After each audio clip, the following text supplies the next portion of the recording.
Alright. C'est ici Alex. C'est juste pour te dire que l'épisode de cette semaine est une présentation de Émérite Époxy.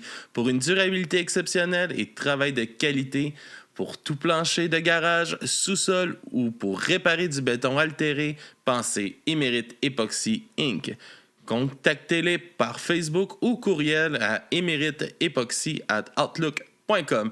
Merci tout le monde et bon épisode!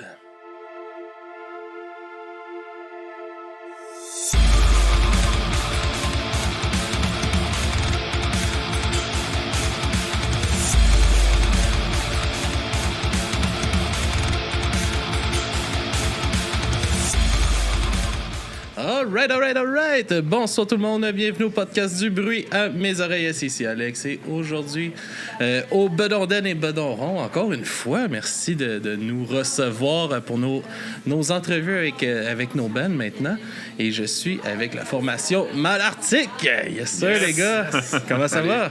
Ça va? Ça va, yes. Content de vous avoir enfin. Ça a été rock'n'roll se rendre jusqu'à l'entrevue, mais là, on est capable de faire ça. Je suis bien content de vous avoir. On commence tout le temps les podcasts un peu de la même façon. Je vous laisse vous présenter un peu le band, comment que ça a commencé, puis après ça, on va vaguer là-dessus, puis on se fait du fun. Yes. Ça va, mais Rémi commence, on va faire ça de même. Bon, OK. Moi, j'ai commencé à jouer de la musique en 2007 lors d'un voyage à Vancouver, comme beaucoup de Québécois qui font leur trip dans l'Ouest. J'ai été jouer de la guitare là-bas. OK. En revenant, je viens de Québec. En revenant à Québec, mon ami drummer, il jouait. Comme tout le monde, j'ai commencé à jouer de la musique. Là. On jammait ensemble dans le sous-sol, comme beaucoup de monde. Puis c'est qu'en 2014, j'ai décidé de déménager à Montréal. Puis là, Xavier avait déjà un band. Puis c'était un ami d'un ami. Puis il cherchait un bassiste. OK. Fait que là, j'ai... Faites le switch. Ouais. Le fameux switch. Il y en a tout le temps un qui finit par devoir se sacrifier. C'est ça. Je vais essayer. J'avais jamais été dans un band avant. C'était juste jouer de même pour le fun. Fait que là, c'est des compositions originales. Fait que là, j'ai dit, on va faire le switch. Puis après ça, peut-être 3-4 mois après, mais Xavier a quitté le band. OK. Je suis resté là un bon bout de temps.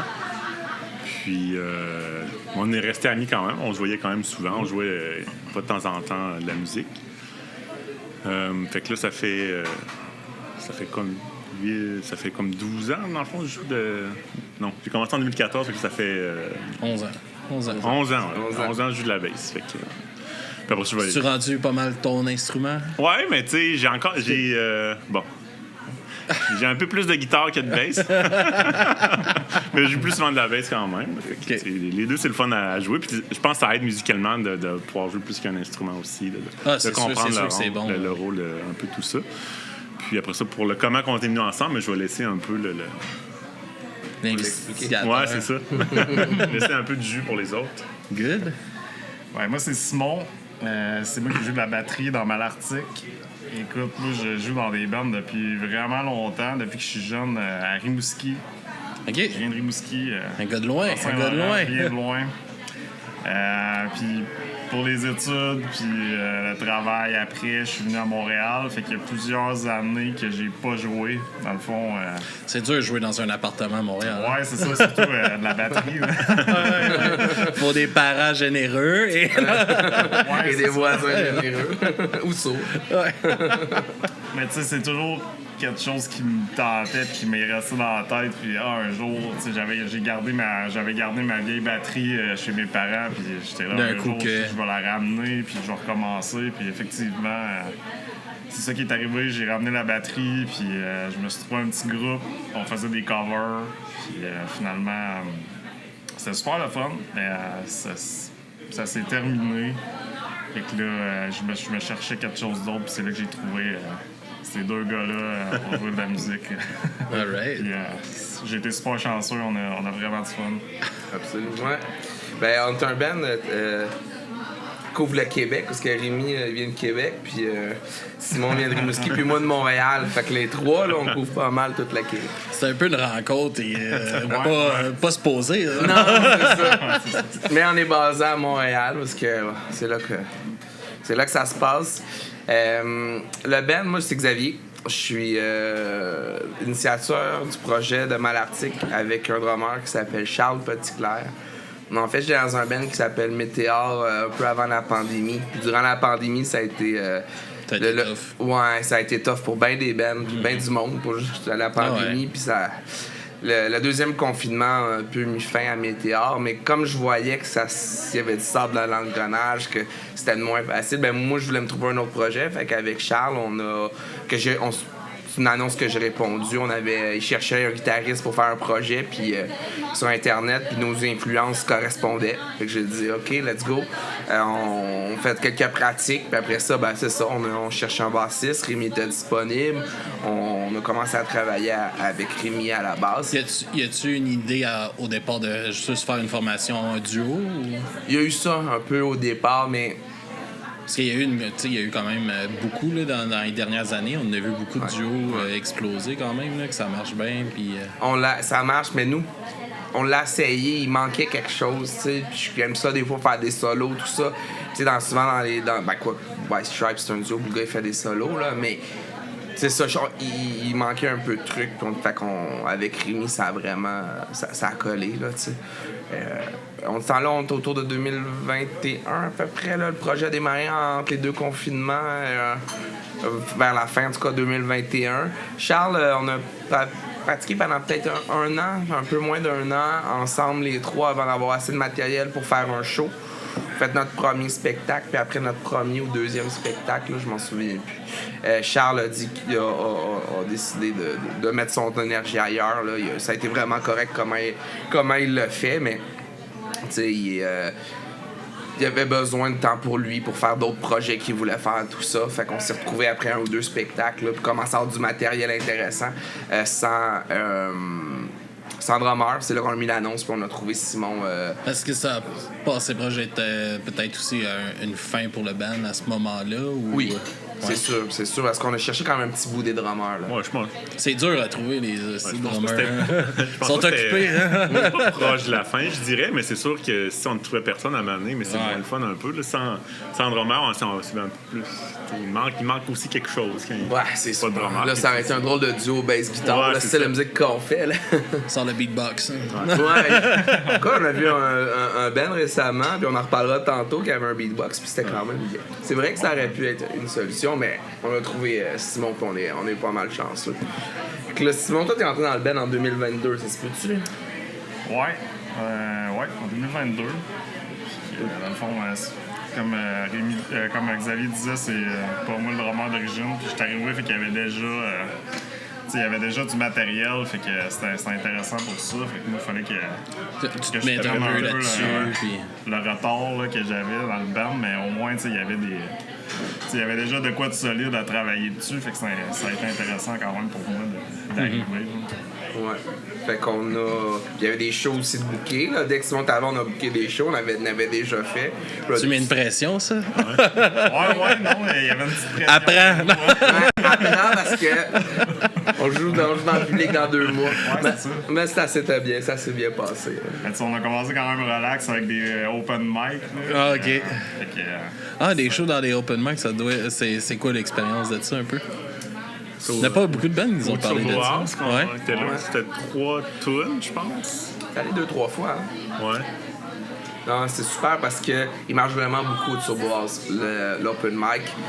Puis c'est une salle de spectacle de band, c'est de punk, de métal, tout ça. Fait qu'ils sont habitués de voir du bruit, là. Puis donc ça leur dérange. C'est une belle scène. Ouais, c'est une belle scène, puis il y a du monde. Puis c'est pas juste du métal puis du rock qu'ils font, là. Le open mic, ils font vraiment plein de styles, mais ça leur fait pas peur d'arriver avec le drummer avec une double pédale, là, maintenant. Puis, non, c'est vraiment le fun. Je conseille à toutes les bands qui commencent d'aller à Turbo House faire l'open mic, là, ça casse. Ça permet de roder des tunes. Tu peux tester un peu, il y a du monde, c'est le fun. Le stress des premières fois aussi. Là. Ouais. T'es clenche là-dessus, là, c'est pas trop grave si t'es mauvais. C'est l'école, là. Exact. Ouais, c'est ça. Ouais, exact. Puis là, c'est ça. Fait que depuis ce temps-là, ça roule mal arctique. On fait quand même plusieurs shows par année. Moi, je dirais qu'on est à peu près à un show par mois en moyenne. Là. Il y a des mois où on a des pauses, des mois où on en fait un peu plus. Là. Depuis un an, ça roule quand même à ce rythme-là. On a enregistré au studio Greenhouse 6 chansons. On a fait Avec Chris? Avec Chris? Ouais. Christian Boyer. On a fait 3 fois des 5. On enregistre, puis là, on planifie notre session d'enregistrement, mais on va essayer d'aller tester un autre son aussi. Là. Fait que... on a essayé de faire un album, on a essayé de demander des subventions, tout ça, c'est pas évident à obtenir. Fait qu'on se dit que l'approche par simple, là, par 2 tunes, ça nous va pour l'instant. Là. Ouais, puis c'est une belle recette aussi pour rester actif. Là. Tu sais, comme tu sors un album, ben t'as sorti, mettons, tes 11 tunes d'une shot, puis après ça, tu peux être un an, tu sais, que t'as plus de sortie, t'as plus rien, tandis que justement, d'y aller avec des samples de même, 2, 3, une fois de temps en temps, puis ça vous permet de rester un peu plus actif. Absolument. On était sans show, puis là, les gens viennent nous voir, dire, hey, là, telle nouvelle, on l'a bien aimé, l'autre moins. Puis là, ça nous permet de dire, ben, ceux qu'on va enregistrer, ben, on a eu des commentaires de 2-3 tunes, fait qu'on va. Ça doit motiver, ça aussi. Ouais, c'est ça. Ouais, c'est cool. Puis, justement, comme tu disais, ça a parti beaucoup dans la pandémie, le projet. C'était quoi la dynamique un peu pour composer à travers ça, les confinements, puis tout ça, ça doit... c'est comme dur de se rallier en band. C'est un service essentiel, me semble. On disait on peut pratiquer dans nos locales parce que c'était considéré comme un service essentiel, je pense. Non, la musique, on avait une exception. Là. Ouais. Dans la fin de la pandémie, la deuxième vague, il y a quand même une exception. On avait le droit de pratiquer dans le local de musique. Peut-être qu'on n'a pas été tout le temps legit. Mais bon, on réussit à se réunir pareil, là, sans être trop irresponsable. La composition, ben... Au début, c'est moi qui composais les riffs, j'ai amené à Charles, l'ancien drummer, puis là, il y en a qui aimaient. On va travailler là-dessus. Il était quand même fort en composition, Charles, fait que nos 3-4 premières tunes, on les a faites ensemble. Puis là, après ça, ben, j'ai amené les paroles. Puis là, Rémi, quand il est arrivé, là, toi, on avait déjà avec Charles 3-4 tunes, il me semble.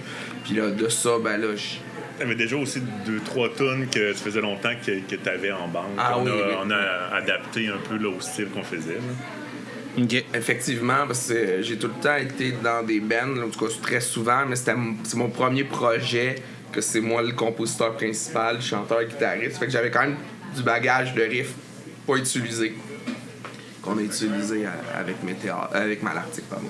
C'est-tu de quoi que personnellement t'es content d'avoir un peu plus le lead de ce côté-là, de te lancer un peu plus dans tes idées comparativement avant? Ouais, je suis quand même fier des compositions que je fais. T'sais, oui, je suis content. Je pense que je trouve ça le fun de mener le projet puis d'avoir 2 gars qui embarquent avec moi à fond là-dedans. J'aimais aussi mon ancien band avant, ça s'appelait Météor. Il y avait même 3 guitares par bout, là, puis des fois c'était moi la 3e guitare. J'aimais le rôle aussi d'être un peu plus effacé, puis travailler mes sons, travailler mes riffs dans l'ombre, tu sais. Mais je prends là le rôle de la lumière bien aussi. Là, je pense que je suis assez à l'aise dans les deux. Positions. C'est de la job, pareil. Oui, ça, c'est sûr.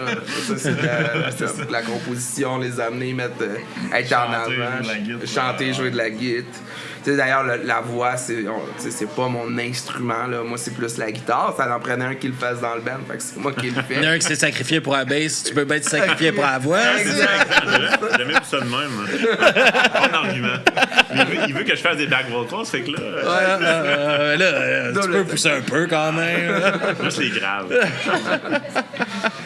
Est-ce que tout, justement, avec ton background de guide et tout ça, t'amènes des idées à ce niveau-là aussi un peu? Oui, quand même. Il y en a une tune que c'est comme partie de mon riff. On a essayé d'en incorporer un peu plus, mais là, des fois, je fais trop des signatures de temps compliquées. Fait que là, des fois, c'est moins dans notre style. Fait que nos influences sont différentes. Fait que là, c'est de transposer ça pour que ça marche dans notre style aussi. Okay. On est dû pour que t'amènes un riff. Là. On a travaillé un autre fois. On va faire une tune que ça va être moi que je vais jouer la guitare puis Xavier va changer pour ça pour la bass. C'est un projet. C'est pas encore fait. Là. Ou on va avoir chacun des doubles guitares bass. Là, fait que pas besoin de changer. Chacun une part. Dans la tune, tu vois vraiment les influences changer. Ouais. Puis toi, quand t'es arrivé au drum, est-ce que tu as repris les chansons? Est-ce que tu les as adaptées à toi un peu aussi? Ou t'es allé vraiment tel quel? Puis... je dirais que j'ai quand même respecté qu'est-ce que j'ai entendu de l'ancien batteur. Là. Sauf que c'est sûr que j'ai adapté ça un peu à ma sauce. Puis mes petites influences qui sont peut-être plus dans le métal là, des anciens groupes que j'avais. Mais oui, j'ai quand même... je pense qu'on pourrait reconnaître un peu les beats de l'ancien drummer dans les premières tunes qui étaient là. Puis j'ai rajouté mes petites affaires. Là. Est-ce que dans les nouvelles compositions, tu as envie de garder un peu cette essence-là du premier drummer à travers les riffs un peu? Ou? Ben, j'ai jamais pensé à ça de cette façon-là, mais j'essaie de conserver un peu l'essence de ce que le band est dans le fond. Là. C'est pas non plus du gros métal. Non. Là, fait que j'essaie de respecter... Puis de pas mettre de la pédale double partout tout le temps. Un bon essai. Mais à certaines petites c'est moi places... qui la demande d'habitude, la pédale double. C'est rendu Xavier qui me le demande. T'en mets pas assez, là! Oui, à certains endroits, là, je peux me laisser aller. Là, puis, Quand Simon est arrivé dans le band, on n'avait pas énormément de tunes, même si on avait commencé à faire des shows, il y avait peut-être 6-7 tunes, pas ben plus, pour un petit set de show de 30-40 minutes. Mais là, on en a pas mal plus. Fait que, dans le fond, il y a plus de chansons qu'on a composées depuis l'arrivée de Simon que les anciennes. Okay. On peut entendre... T'as gagné ta place, c'est fuck l'autre. Non. C'est une joke, ça. On fera pas comme Dream Theater, la reprendre, c'est drummer. Aïe, aïe, aïe. Puis, justement, vous parlez pas mal d'influences depuis tantôt. C'est quoi un peu vos influences un peu personnelles? Puis, qu'est-ce qu'on peut plus entendre dans le band? Puis... Ouais, bonne question. Rémi, commence... Ben, moi, je viens de Québec, tu sais, fait que ça va être... Non, mais tu sais, classique rock, puis le rock progressif, là, dans le sauce. Puis un peu de tout, mais c'est vraiment ça que j'écoute. Même des bands qui ramènent leur drummer. Puis... Ouais, c'est ça. Ouais, c'est ça. Fait que c'est comme mes influences, mais tu sais, oui, des fois, c'est la manière de percevoir comment t'approches l'instrument plus que qu'est-ce que je joue, parce que... mais est-ce que ça... Je pense que j'essaie d'en incorporer un peu dans mon article, même si c'est pas exactement le même style. Mm-hmm. Mais c'est de le faire d'une manière que ça paraît pas trop pour servir la toune, mais que toi, tu t'amuses un peu en arrière, mais que... c'est important. Ouais, c'est ça. Fait que... Mais tu sais, c'est ça. Je suis plein de cours de baisse aussi, fait que je connais le rôle. Fait que une fois de temps en temps, quand j'ai la place, mais là, je vais m'amuser un peu. Après ça, tu reprends un peu plus la place. Pour garder ça intéressant pour moi et pour l'audience aussi. Ah, mais c'est sûr que c'est pas le fun quand t'es perdu, que tu sais plus quoi écouter, il y a trop d'affaires qui se passent à un moment donné, ça devient dur. Là. Surtout peut-être dans le genre que vous faites aussi. Là. On essaie de garder ça simple, tout le temps en ayant des petites touches des fois intéressantes ou des sons intéressants, mais notre objectif, c'est pas de faire de la grosse musique compliquée. On va un petit peu partout. Là. On essaye plusieurs pistes, je trouve. Des petits bouts plus relax. Ce bout-là, on va avoir un gros breakdown. Puis d'autres bouts, c'est quasiment un petit peu plus progressif. Je pense qu'on touche un peu à du grunge aussi. On touche un peu à plusieurs choses, puis c'est super le fun. Ça vous permet de justement une liberté de création aussi à travers ça, de pas être pris dans un carcan de mettons punk à roulette, que si tu sors de ça, tabarnak, t'es plus là. On a misère à avoir une étiquette, que le monde dise c'est quel genre de musique c'est rare. La jazz, ça s'appelle l'étiquette, c'est l'étiquette qu'on a. Mais ouais, je trouve qu'on a une esthétique punk quand même si ce qu'on fait c'est pas du punk là, mais on a une esthétique un peu do it yourself là, où on se casse pas trop la tête dans les centres tests, on se casse pas trop la tête dans toutes les petites technologies qu'il pourrait avoir dans la musique là, on plug and play là un peu là, mais d'un autre côté on fait pas du punk du tout. J'ai des influences très années 90, même années 80, fait que j'aime beaucoup Dinosaur Jr., je pense qu'il y a des influences là-dedans. Puis au Québec, Gros Méné est un band que j'aime beaucoup, qui ressemble pas à mon band, mais qui m'influence quand même. Fait que il y a un côté grunge, il y a un côté rock alternatif, puis je pense que ça sonne aussi assez très keb. C'est très québécois, j'ai l'impression, là, mes paroles puis tout ça. Ouais, c'est ça. Ça sonne rock keb aussi, là, je pense. Mais ouais, il y a une esthétique punk. Ça écorche les tympans, c'est le fun. Hein? Ça coche les tympans, c'est le fun. Ouais, c'est ça, exact. Ouais. Puis justement, dans tes paroles, c'est quoi qui t'inspire? C'est qu'est-ce que t'aimes, sur quoi tu t'aimes écrire? Ça fait-tu longtemps que t'écris aussi? Ou... Ouais, quand même assez longtemps, mais j'ai des tunes au début du podcast avec Rémi, il parlait d'un band qu'on a eu en commun pas très longtemps. J'avais fait ma moitié des chansons dans ce groupe-là à peu près. Ça fait quand même longtemps que j'écris. Qu'est-ce que j'aime ça m'inspirer de l'actualité ou des choses assez tu sais de l'actualité là, des choses qui sont passées pour vrai, puis là je vais parler de ça et ou sinon j'invente une histoire, tu sais on a une chanson de Tuer Road, là. C'est une rue qui est... Le chemin tué. Le chemin tué. C'est Tueur, c'est un nom de famille, je pense. Tueur. Ouais, c'est ça. C'est à côté de Jérémy qui habite en Estrie, puis il existe pour vrai. On se passait devant. C'était vraiment... Tu sais, chemin tué. Tueur, mais tué. Fait que là, j'ai écrit une chanson que ça m'a inspiré une histoire d'un chemin de débauche et de meurtre, mais tu sais... C'est comme il y a une rue dans le centre du Québec, c'est Précieux Sang. Ouais. C'est comme à chaque fois que je passais à côté, c'est quand t'arrives, là, c'est l'autoroute pour aller vers Trois-Rivières, là, quand tu pars de la 20. Puis là, t'arrives, c'est pas loin du pont, là, puis là, t'es comme. Puis là, je passais à côté de ça, puis instantanément, c'est Précieux Sang. On dirait que ça va de même, ce nom-là. Ça pourrait être une bonne des tunes aussi. Fait que, c'est ça, pas mal ça. J'ai beaucoup de difficultés à écrire des paroles. Pis ça m'impressionne, les gens qui sont à écrire des paroles très poétiques sur à peu près rien ou des idées très vagues. Là. Ouais, c'est ça. Là.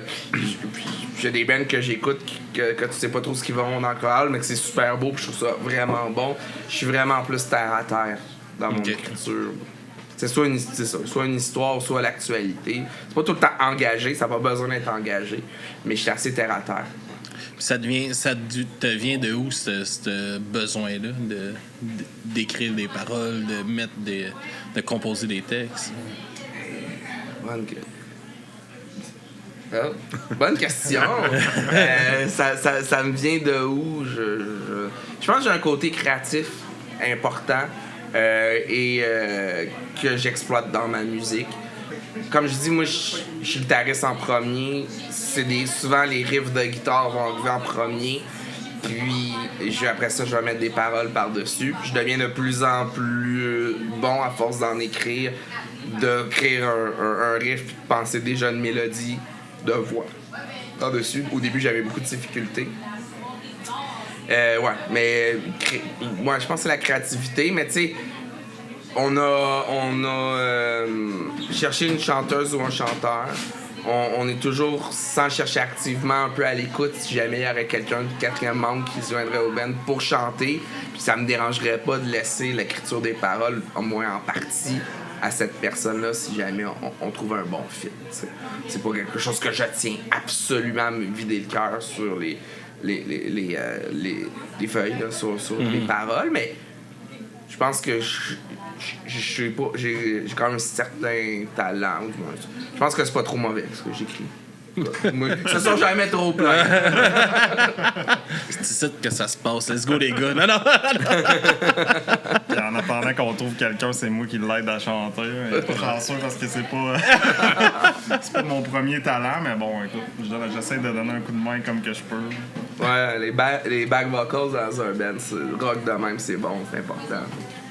Ah, mais ça rajoute une profondeur dans des chansons puis tout ça. Il va falloir que Rémi se déniaise. Absolument. Mais c'est parce que j'ai acheté un pied de micro avec un micro, mais il était trop petit. Ah oui. C'est vrai. Belle excuse, hein? Ah oui. Et il m'arrivait là, je peux pas. Puis là, il dit, va en acheter un autre, puis là, ça donne pas. Des chants de gars. Ils font des opérations, raccourcir les jambes. Là. Non.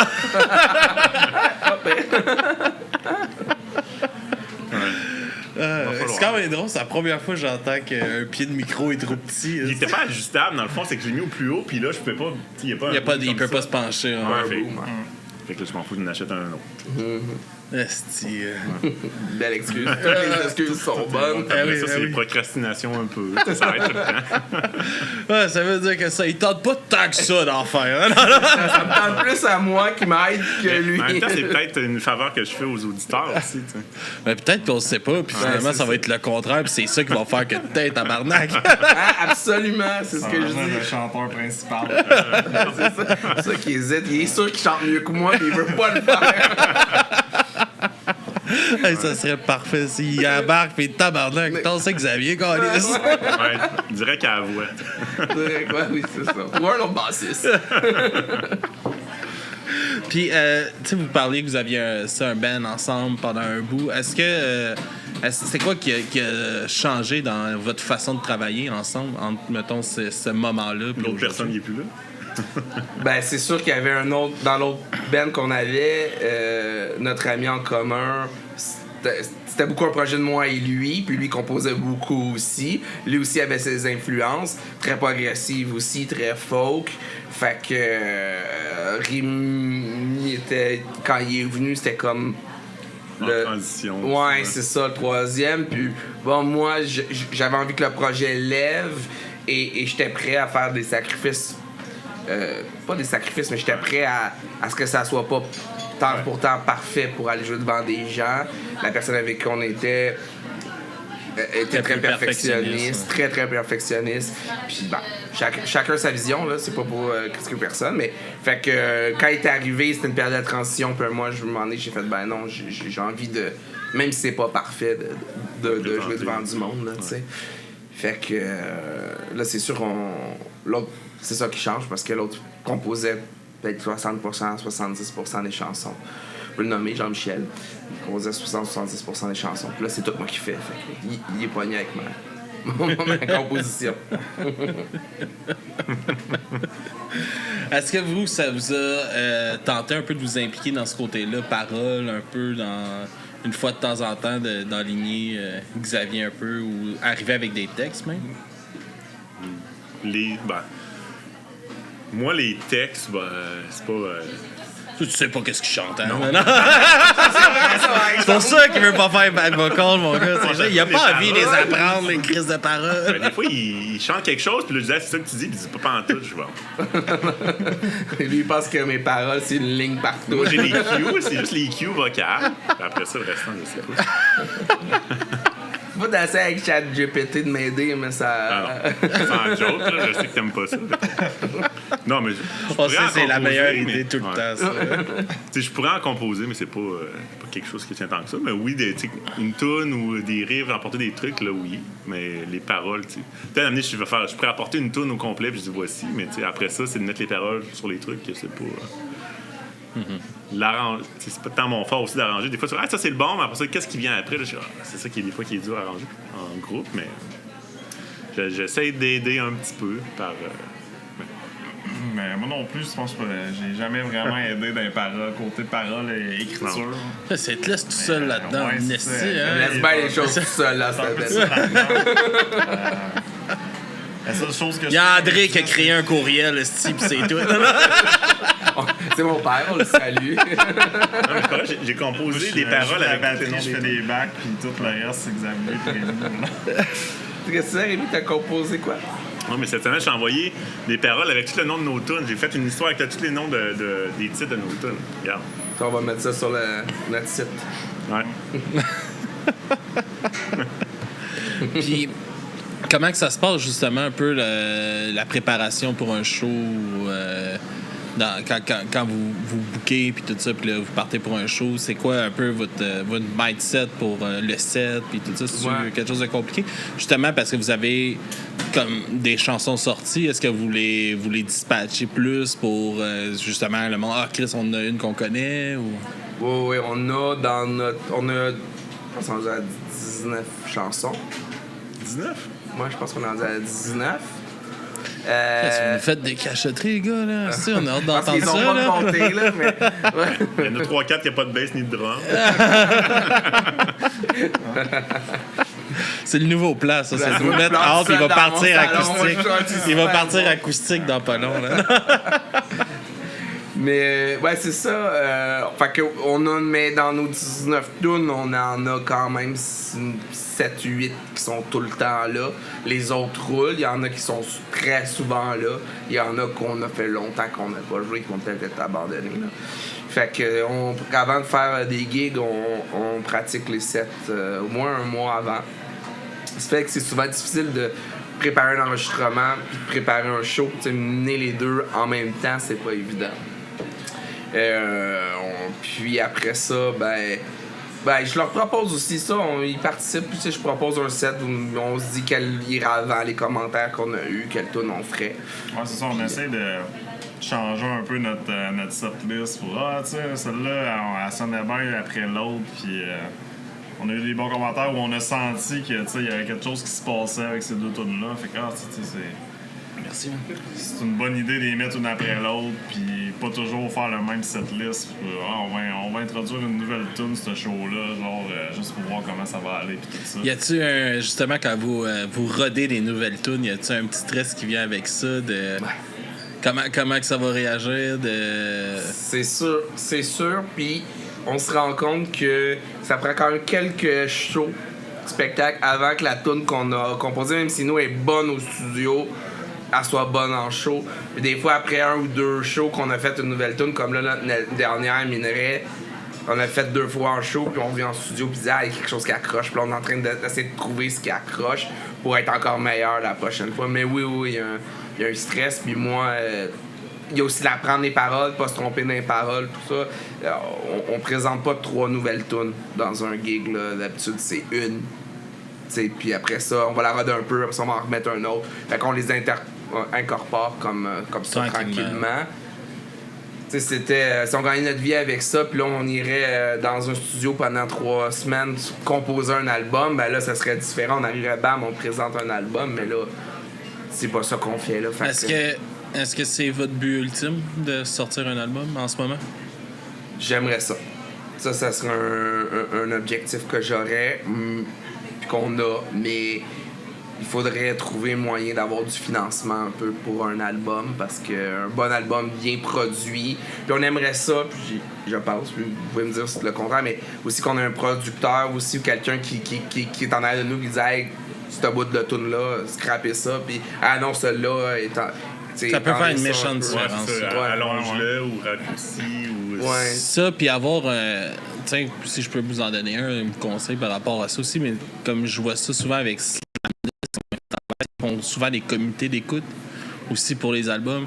Parce que c'est sûr que, quand tu vois ton regard personnel, tu penses, OK, ceux-là, dans nos tunes qu'on a, c'est ceux-là les meilleurs selon nous. Ouais. Puis là, vous basez, vous investissez, puis finalement, le monde est comme, pas elle, moi j'écouterais plus elle, ou plus quelque chose de même. Je suis surpris de ce que les préférés des gens maintenant. Ouais. Je pense que c'est Rouge Pompier, ils travaillent beaucoup avec Patreon, là, eux autres, là, puis ils bâtissent leurs albums par rapport à ce que les mondes, parce qu'ils droppent comme 3 chansons, je pense, par mois sur Patreon, que le monde y vote, puis ils bâtissent leur album par rapport aux références qu'ils ont, puis ils ont sorti un EP qui ont pas fait ça. Puis ça n'a pas marché. Même eux sont comme, je peux même plus te dire c'est quoi les noms dessus. Ça a passé dans l'oubli. Ils ont voulu se faire plaisir à eux, puis il a passé dans le beurre. Faudrait trouver un moyen d'enregistrer aussi un peu nos démos au studio pour permettre justement cette écoute-là. Mais je pense que c'est plus accessible aujourd'hui, justement, ce côté DIY-là pour enregistrer. Tu sais, comme c'est niaiseux, mais tu sais, comme mettons notre console qu'on a, nous autres, pour le podcast, c'est la Behringer XR18.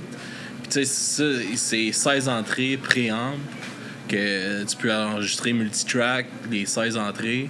Puis il est en bas de 1000$. Fait que tu peux te faire c'est tout contrôlé avec l'iPad. Tu as plein de préamps que tu peux mettre. Tu peux te faire vraiment gros du fun. Puis je pense qu'aujourd'hui, c'est ça qui est le fun. C'est plus abordable. Si jamais vous voulez comme pousser. Puis là, après ça, là, c'est de l'apprendre aussi, qui est un autre petite paire de manches. Là. Simon?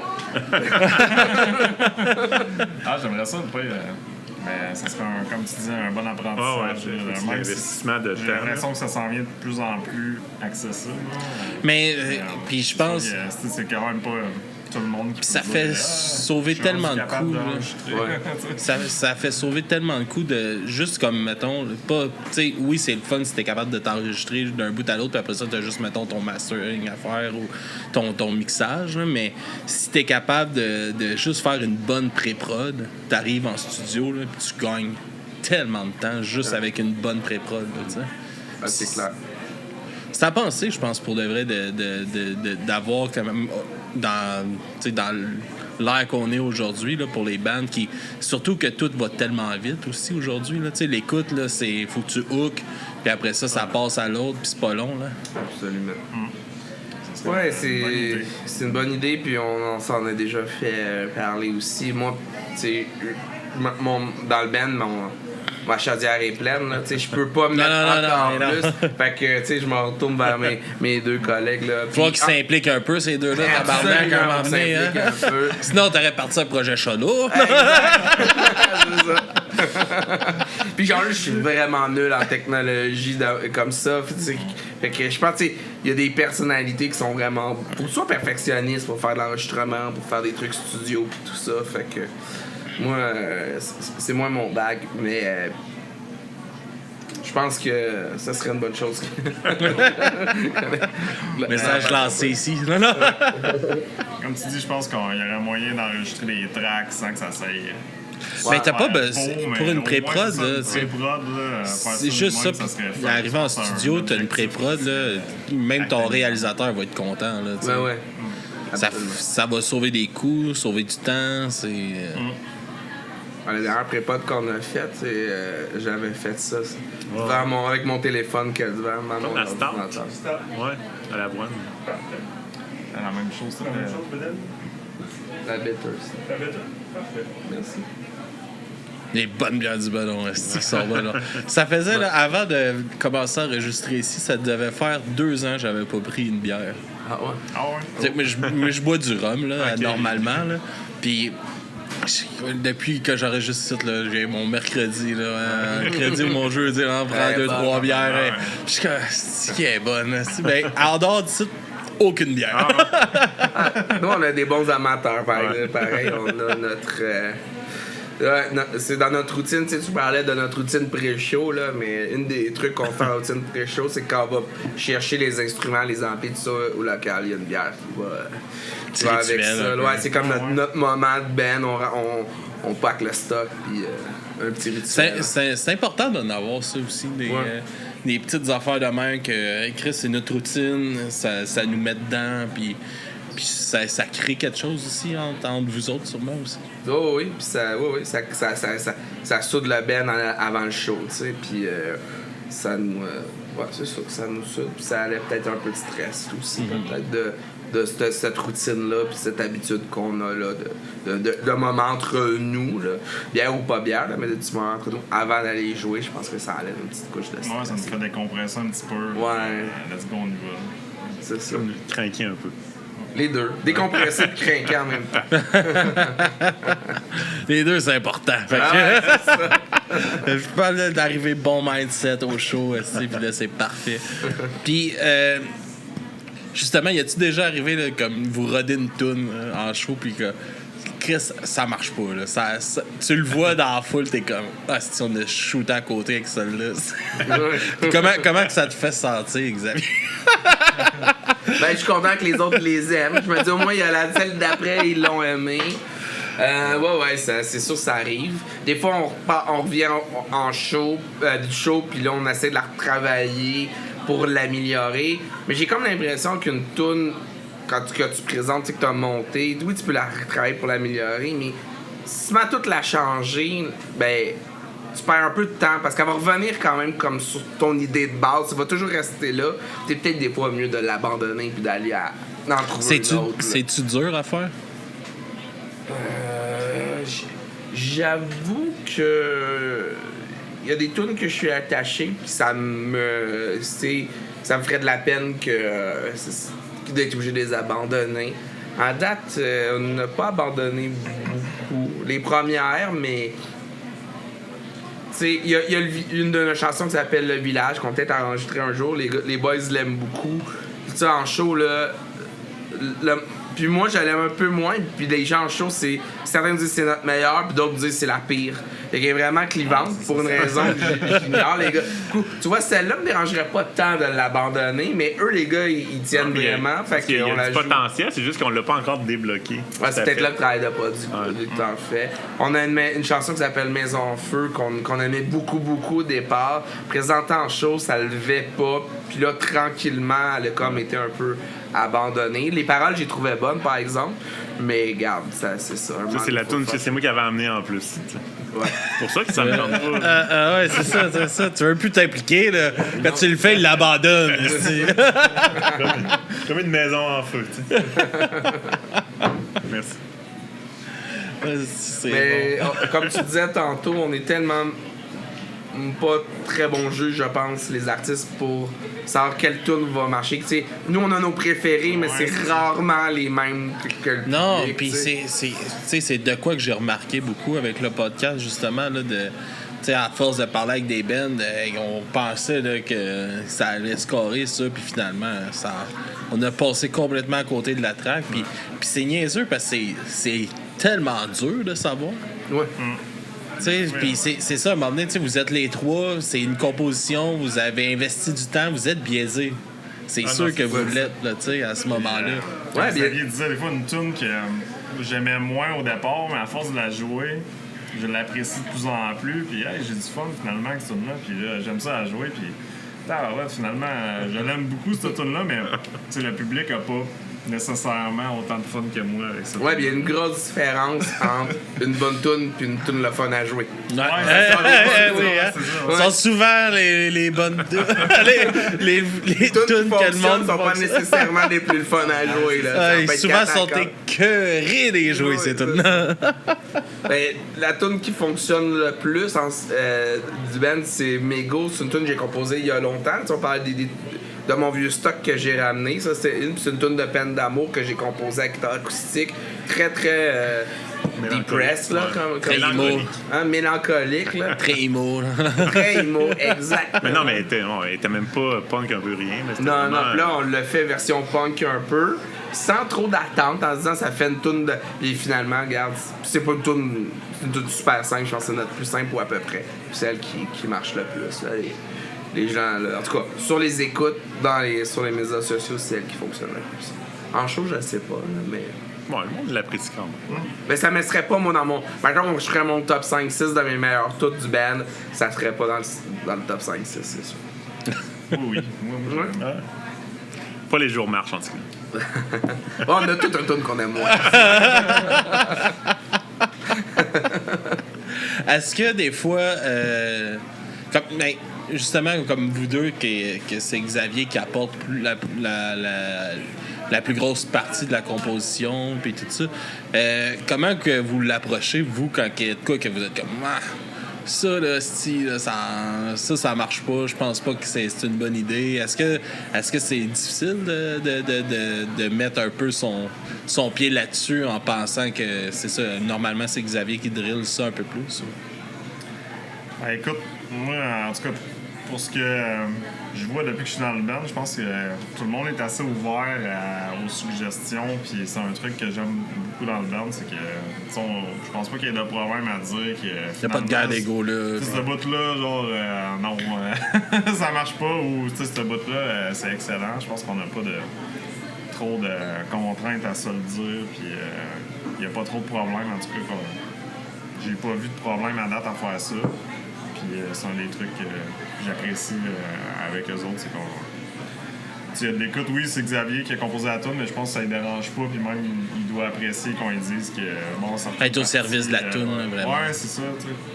Je pense que c'est un mindset qu'il faut pas perdre, justement, que des fois, tu sais, qu'on peut voir, tu sais, qu'on peut avoir remarqué dans des bands, bon, il y a un trip d'ego dans cet album-là, mettons, puis t'es comme... C'est ça.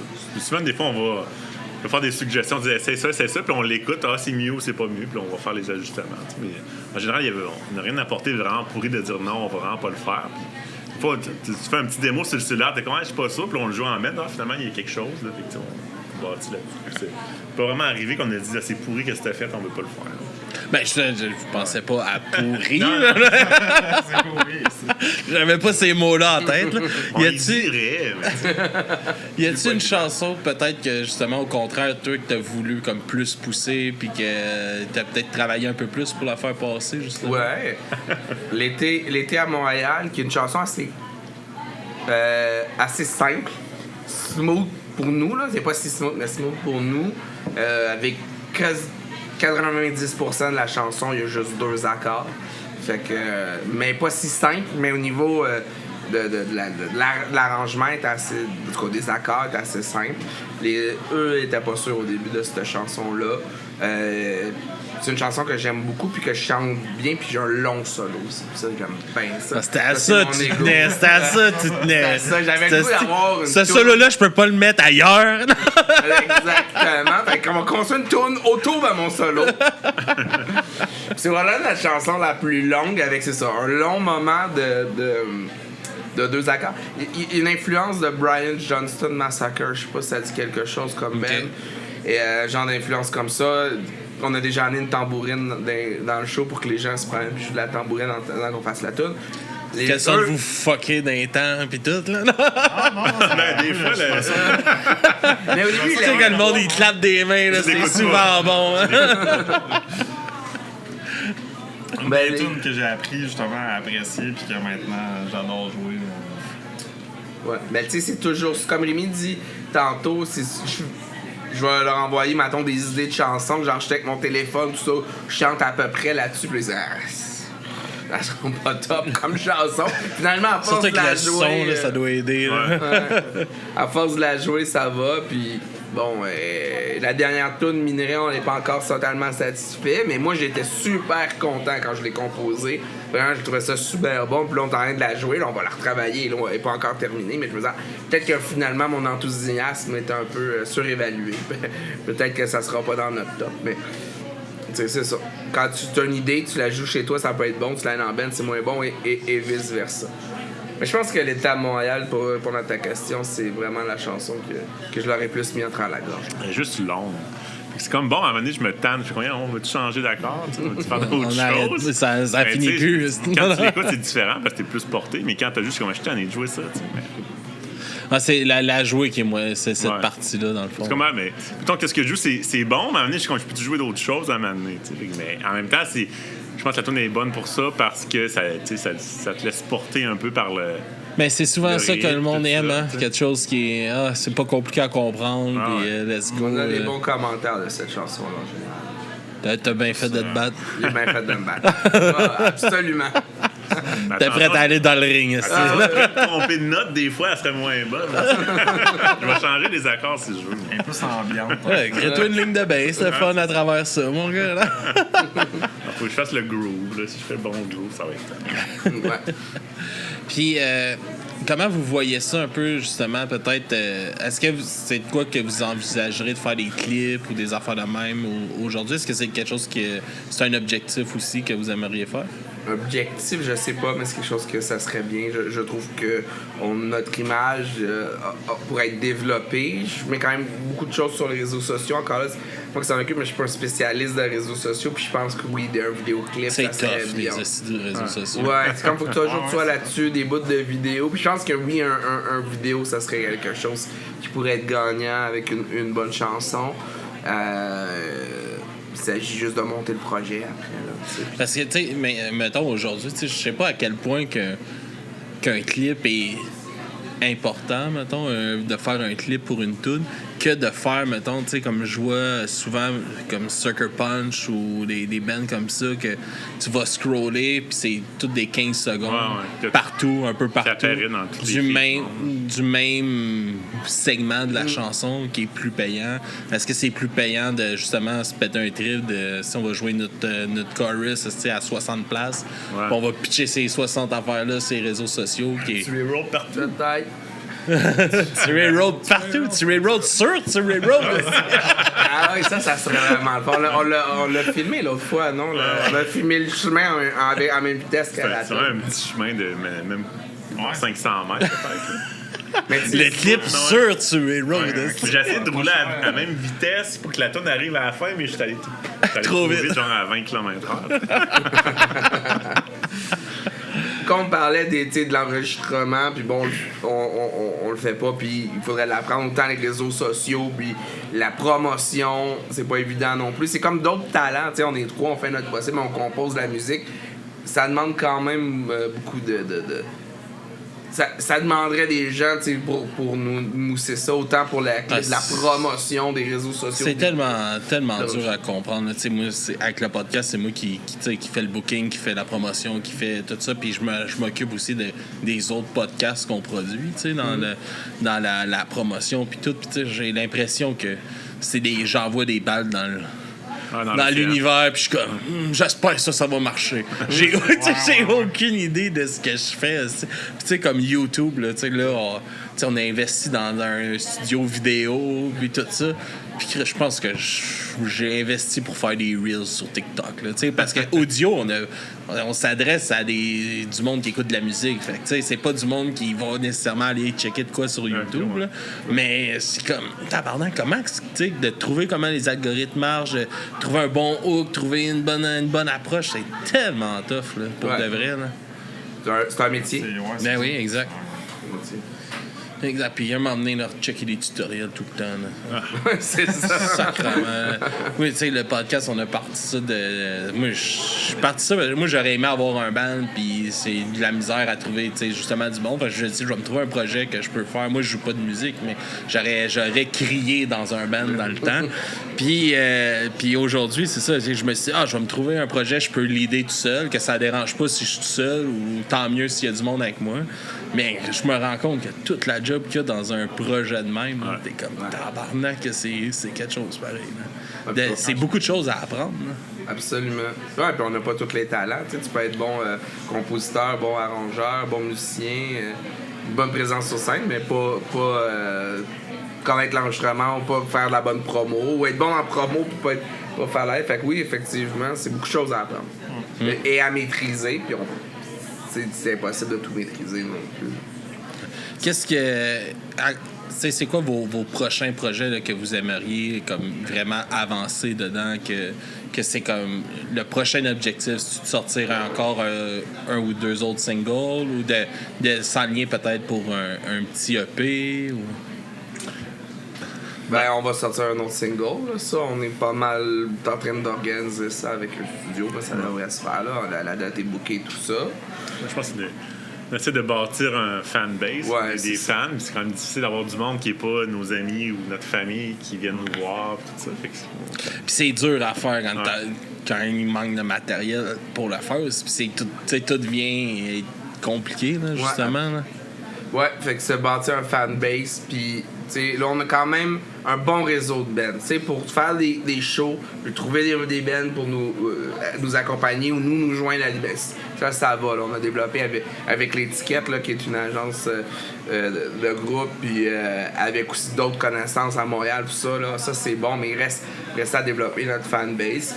Moi, pour les shows, j'aimerais aussi, à un moment donné, réussir à rentrer dans un festival, faire un show dehors, vivre cette expérience-là de festival de musique, même si c'est pas très grand. Je pense que ça, c'est un objectif atteignable. Contacter des festivals comme le Festi-Rock à Saint-Colomban, mettons, ou Waterloo, ça pourrait être des festivals justement un peu plus faciles à slip in. Là.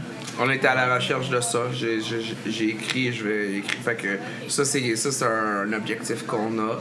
Puis après ça, ben, on sait jamais. Quelqu'un qui nous écoute puis qui est capable de justement de faire le travail de gérance un peu puis de nous ramener Angélil est prêt à revenir pour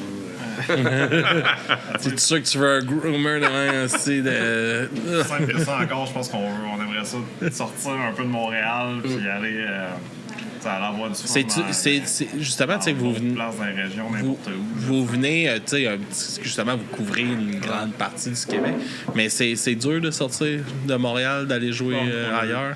On a joué une fois à Saint-Jean-sur-Richelieu. Il y avait quelqu'un qui pensait que vous veniez de Saint-Jean tantôt. J'ai dit, ils ont peut-être fait un show à Saint-Jean, c'est peut-être ça.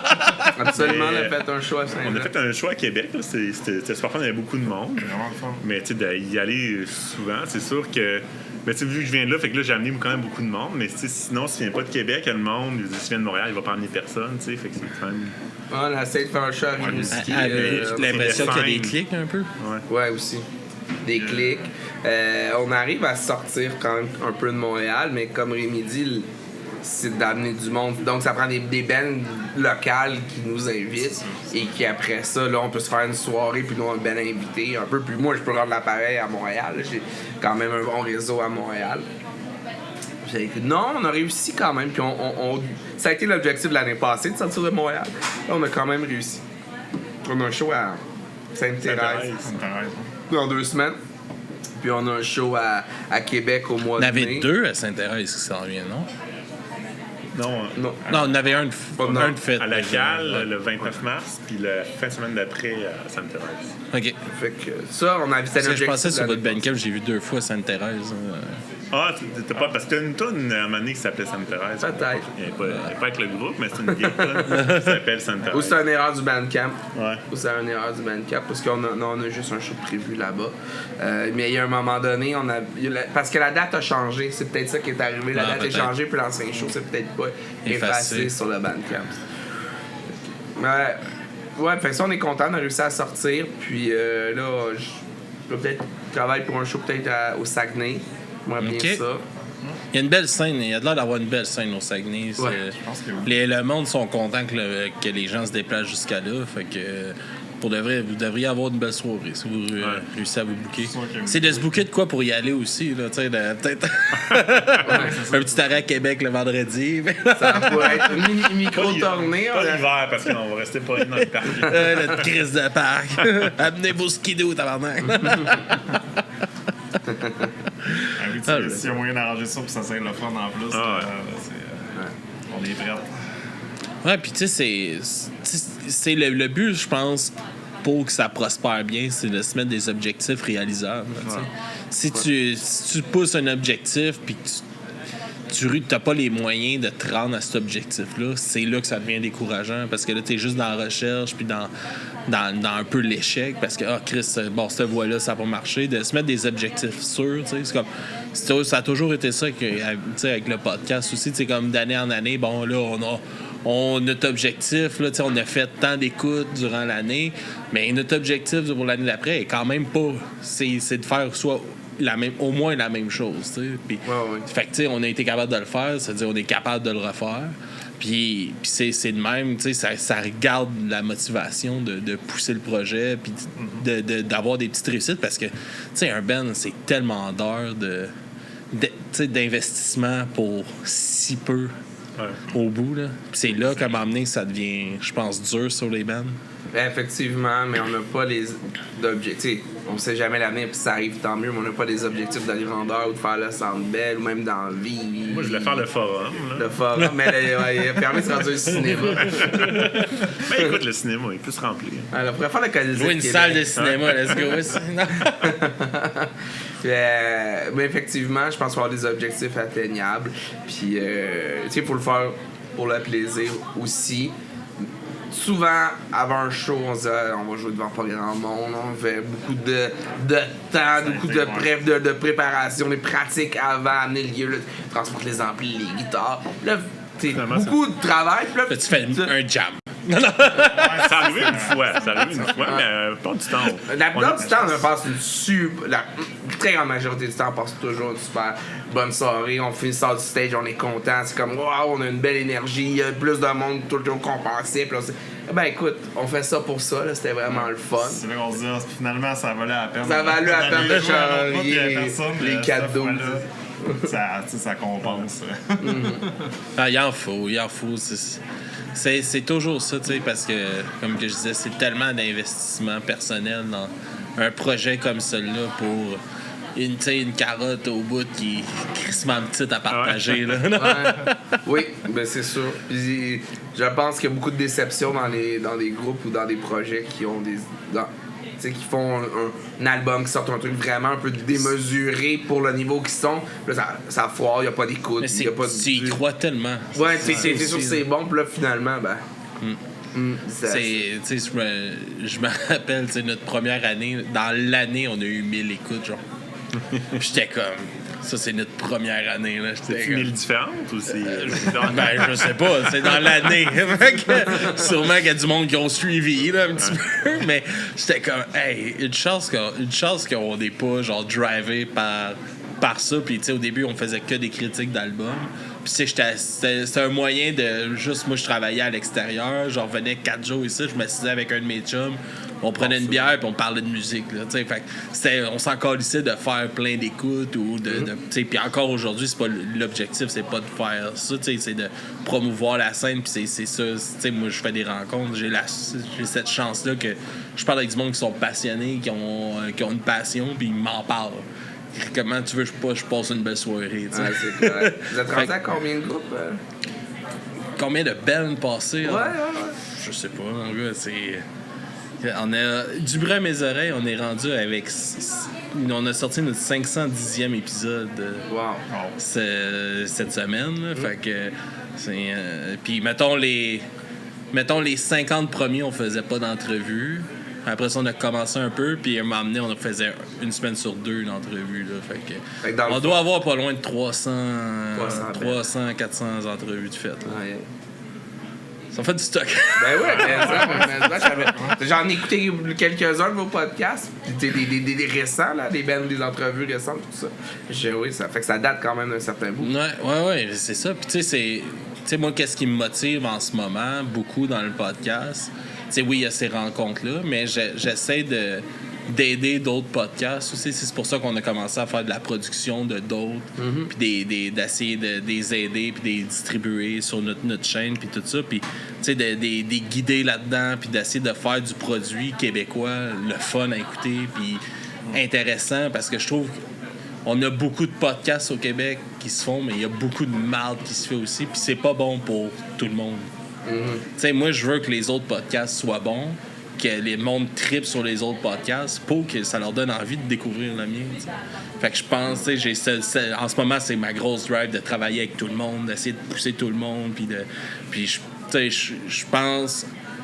je pense que ce travail-là va être bénéfique pour nous, va être bénéfique pour les bands qu'on reçoit, va être bénéfique pour vraiment tout le monde alentour.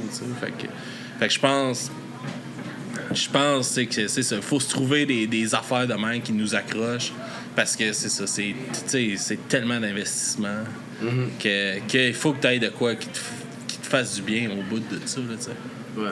Nous, ce qui nous fait quand on va jammer et tout ça, quand on va pratiquer, c'est vraiment le fun. Moi, c'est toujours un moment que j'aime dans ma semaine. J'ai souvent hâte à ça et tout ça. Puis après ça, faire les spectacles, c'est 90% du temps, 95% on sort, puis on a passé bon moment sur stage, puis après ça, la soirée continue, il y a d'autres bands, puis tout ça, puis finalement, c'est un gros bon. C'est du grand plaisir, là. Puis acheter du gear de musique. Acheter des guitares. Des snares.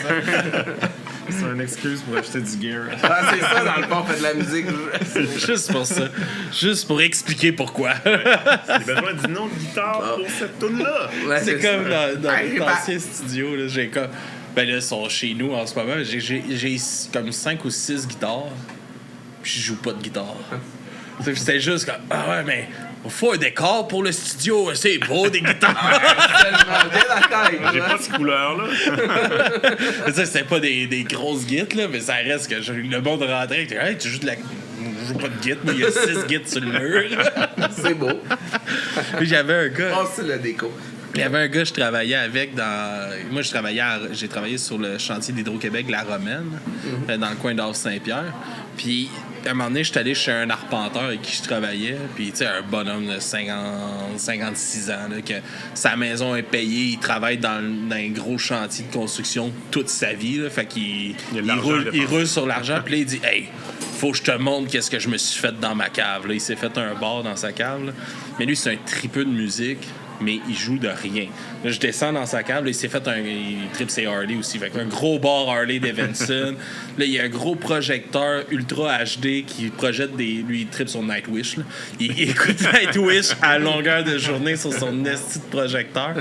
Puis là, je regarde, il doit avoir une dizaine de basses puis une dizaine de guides accrochés sur le mur. Puis toutes des Gibson, toutes des hosties d'affaires importées à 3-4 000$. Ils ont tous les plastiques dessus, puis il est comme personne touche à mes guides, même pas moi.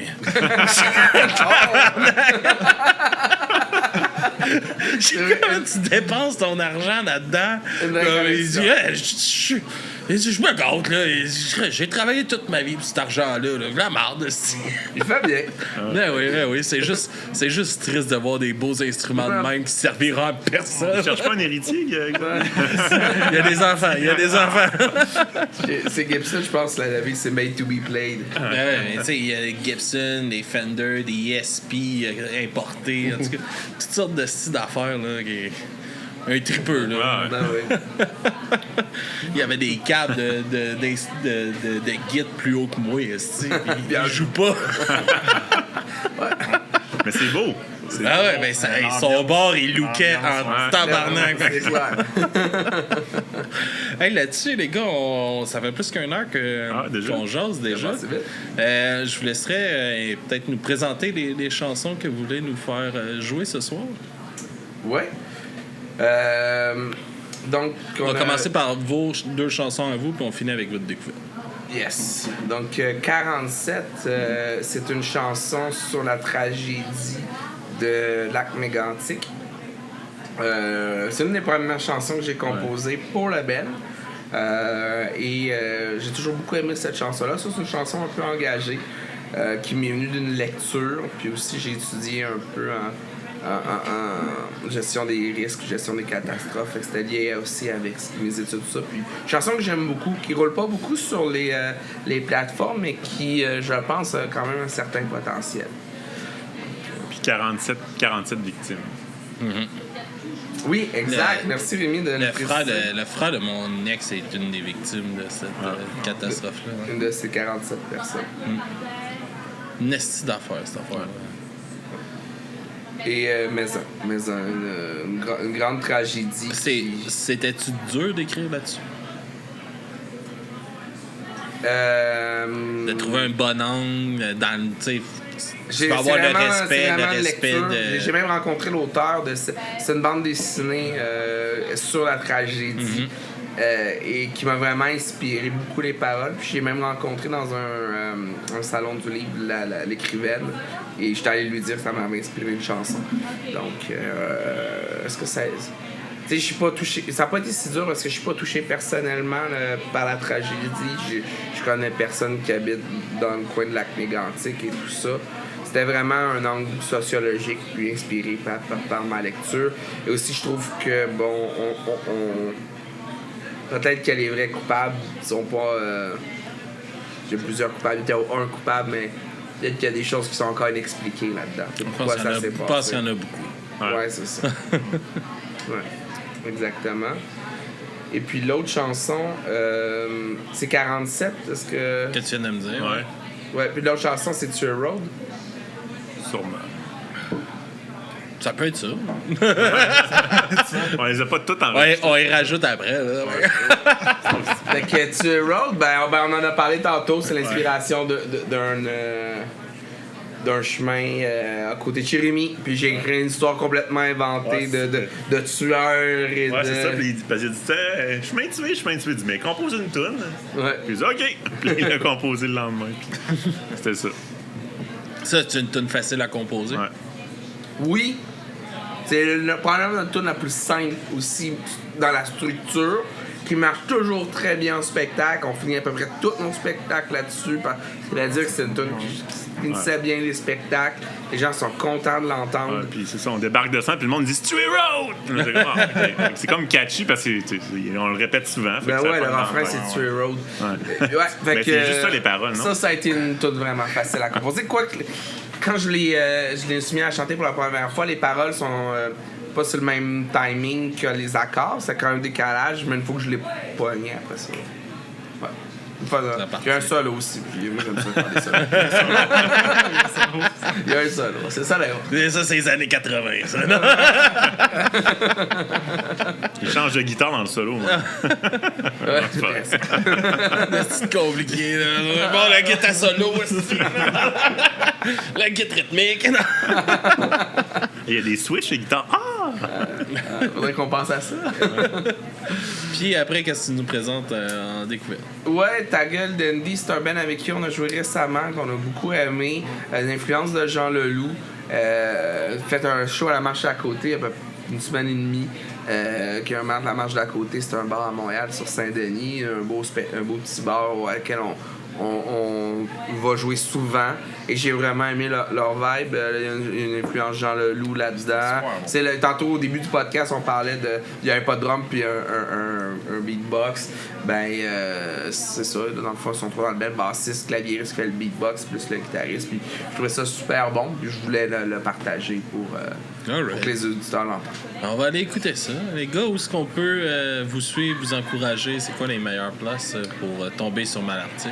Instagram, c'est une bonne place, Facebook. Puis sinon, Spotify, nos chansons sont là. Mais l'important de dire que Malartic, c'est... Il y a un jeu de mots là-dedans, là, Mal à l'Arctique, donc c'est pas exactement écrit comme la ville de Malartic en Abitibi. Là. Fait que QUE, fait que si vous allez pouvoir le trouver facilement comme ça. Là. Alright, comme c'est écrit sur son chandail, dans le fond. Là. On le voit pas vraiment. C'est correct, je ne vendrai pas ma bédaine. Merci beaucoup, les gars, d'être venus jaser avec moi pendant cette heure-là. C'était vraiment le fun. Puis quand vous sortez des affaires, gênez-vous pas de nous envoyer ça. Nous autres, on va vous présenter ça. Puis au plaisir de vous revoir, même derrière les micros. C'était super le fun. Ouais, c'était super.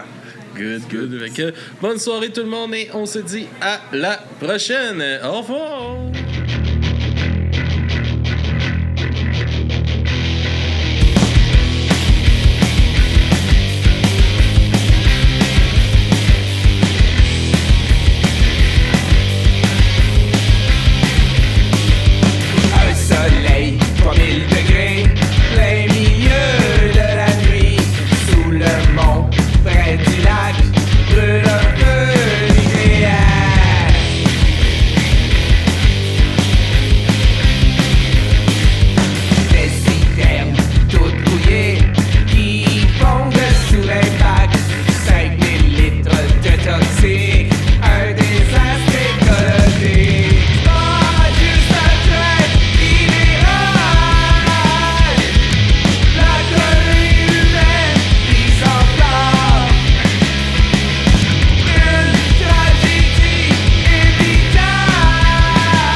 doivent marcher droit.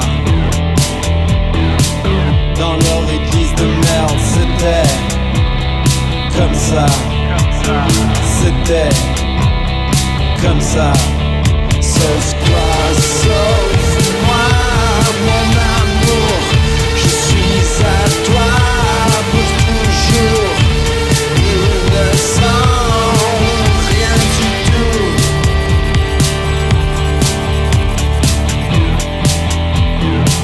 La prison était belle, les mensonges réussis, leur amitié épiée et leurs amours aussi. Je ne peux plus me cacher, je reviens en septembre. Penses-tu pouvoir m'attendre? Si oui, nous serons libres ensemble.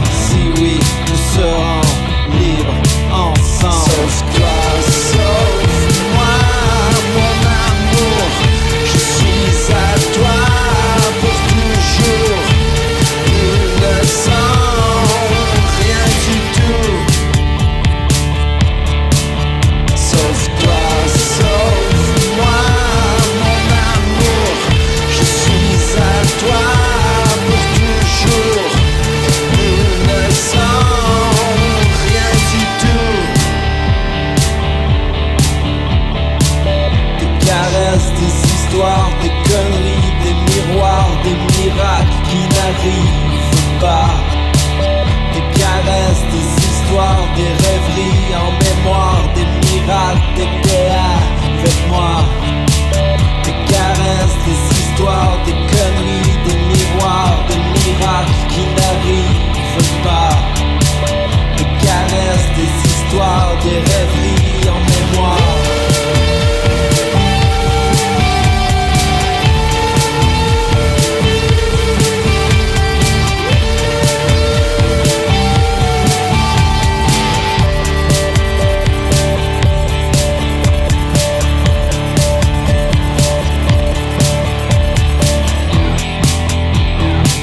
Après toute une été de pèlerinage de merde, ton âme a-t-elle changé? Moi je reste la même. À peine perceptible, un seul regard suffit. Demain nous serons libres et eux détruits. Et eux détruits. Sauve-toi, sauve-moi, mon amour. Je suis à toi pour toujours. Nous ne sommes rien du tout. Sauve-toi, sauve-moi, mon amour. Je suis à toi pour toujours. Nous ne sommes rien du tout. Des caresses, des histoires, des conneries, des miroirs, des miracles qui n'arrivent pas. Des caresses, des histoires, des rêveries en mémoire, des miracles, des théâtres avec moi. Des caresses, des histoires, des conneries, des miroirs, des miracles qui n'arrivent pas. Des caresses, des histoires, des rêveries en mémoire.